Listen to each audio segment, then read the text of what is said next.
Chapter 29. Training.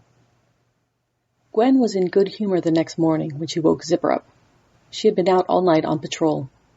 Shortly after dinner, someone had come around who spoke Goblin, and he gave her lengthy instructions on what scouting they wanted to have happen. She looked tired now, but not too tired to delight in Zipper's groans. "Next time," moaned Zipper. "It's a drinking contest. I know I can drink you under the table." "No poison," said Gwen. Zipper burped and grimaced. "No poison? Too late for that." Delta watched with mild amusement, laying out her armor. "You probably want to visit the latrines before you strap up," she said. "Good point," said Zipper, and crawled out of the tent. Gwen sighed and pulled herself up onto her cot. She was getting a lot better at moving around. Full stomach certainly seemed to help her and do some good. "Where you go?" asked Delta in Goblin. "Up road, edge forest, Touchel, down road, Bouger." "Saw nothing, smelled nothing," she said with her eyes closed. "I don't understand why they aren't advancing," said Delta. "There aren't any enemies in sight. They've secured this area. But they just want to sit back and train." Gwen made a vague motion with her hand. "Pay good, food good." "True," said Delta, and went back to inspecting her armor. She hadn't had the leisure to do a lot of maintenance on it recently, so she took her time. Her body was protected by a set of brigade, a coat of plates riveted to an outer garment of leather. The plates would probably outlast her, but the leather was stiffened in places from too much water. She had bought pots of wax and oil in Metzra for this purpose, and she got down to softening up the leather where it needed it. She noted one or two rivets that were close to pulling through. Not an immediate danger, but she might want to make sure she visited the armorer, if the camp had one, before the end of their contract. Her leggings also had thick leather thighs and calves, riveted to good steel kneecaps that had cost her a pretty penny. They had fared much better, and she just needed to wipe them down in oil. She had a small wire brush to polish any rust off the steel, and a different oil to give it a bit of protection against the elements. Her arm harness was of similar construction, but the upper parts had an extra joint with a simple iron plate serving as the pauldron to protect her shoulders and connecting to a hinged gorget that bound around her neck. She'd love to upgrade to steel gorget, as she had seen some terrible wounds from just the wrong side of the blow. If their fortunes kept going like this, she should have the money soon. But for now, she just oiled them to keep them going as long as she could. Her gauntlets as well were pretty primitive. Large bent plates of iron held together with a few rivets and a leather thong. A stiff leather cuff covered her wrist. Serviceable, and essential since her hands were right out in the open with her weapon of choice. She had seen some very, very nice articulated steel clamshelled ones, but she knew those were going to remain outside her reach for quite some time. Zipper staggered back as Delta was getting to her helmet. "No scatological comments," warned Delta. Zipper sighed in mock exasperation, but said nothing. She began gathering her kit together. "You should see to your stuff tonight," said Delta, capping the small bottles and securing the boxes of ointment. "I promise, single portions," swore Zipper. They made their way out of the parade ground and watched the drilling for a while. It was mostly shields doing shield maneuvers. They were quite good at it, at least as far as performing for a parade.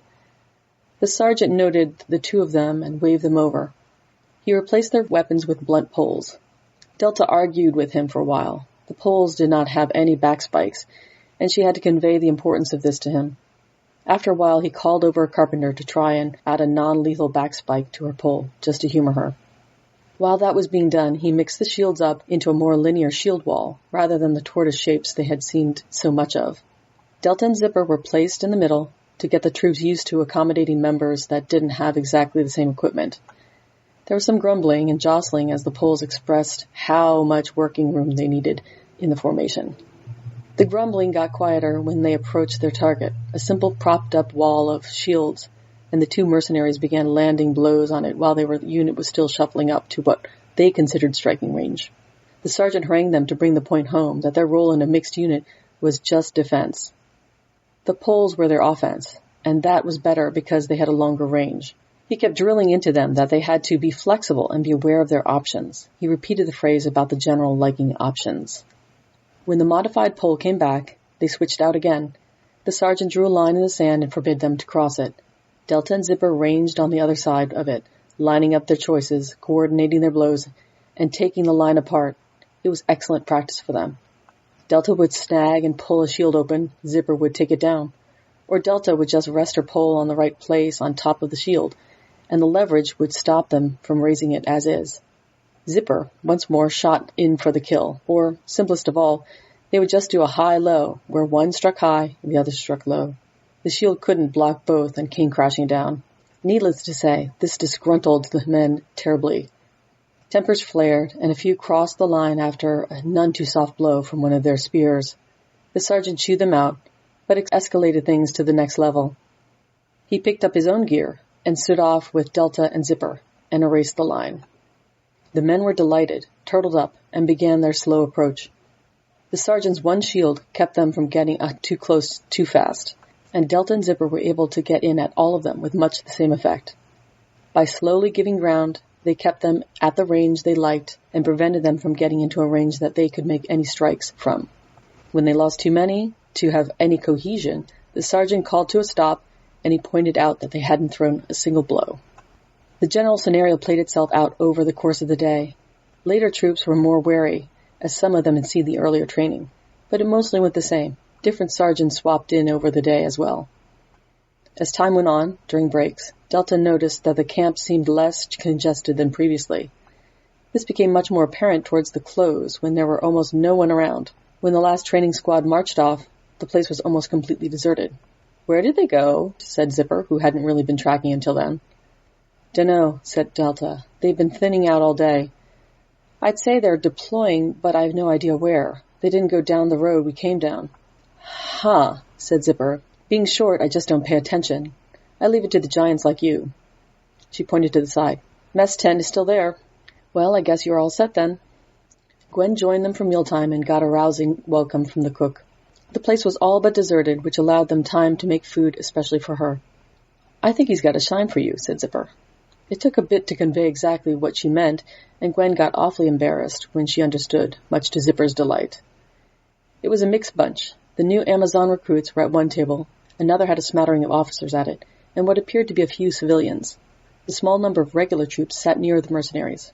They brought Gwen up to date with the gossip of the day, and commented on the learning capabilities, or lack thereof, of the troops that they had faced. They really could use some diversity in what they were equipped with.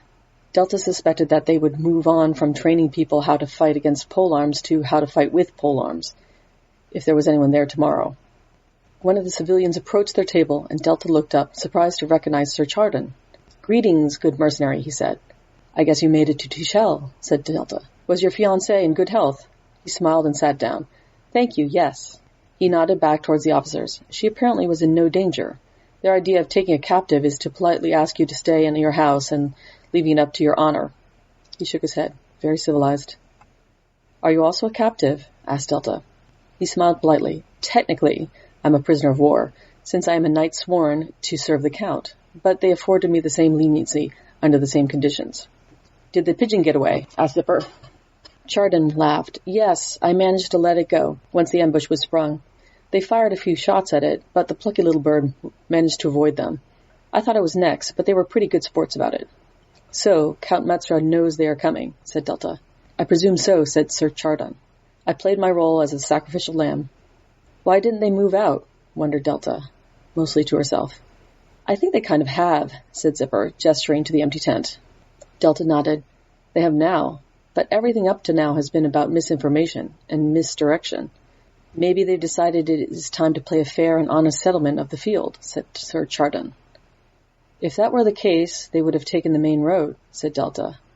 "They didn't?" asked Sir Chardon. Delta shook her head. He pondered this for a while. "Oh, I kind of assumed you had taken their shilling. Is that not the case?" "We have," said Delta, "for training and guard duty. We haven't signed up for combat. I was just wondering why you were pondering this if you were now on the other side, so to speak. It's always wise, in the mercenary business, to keep yourself well informed."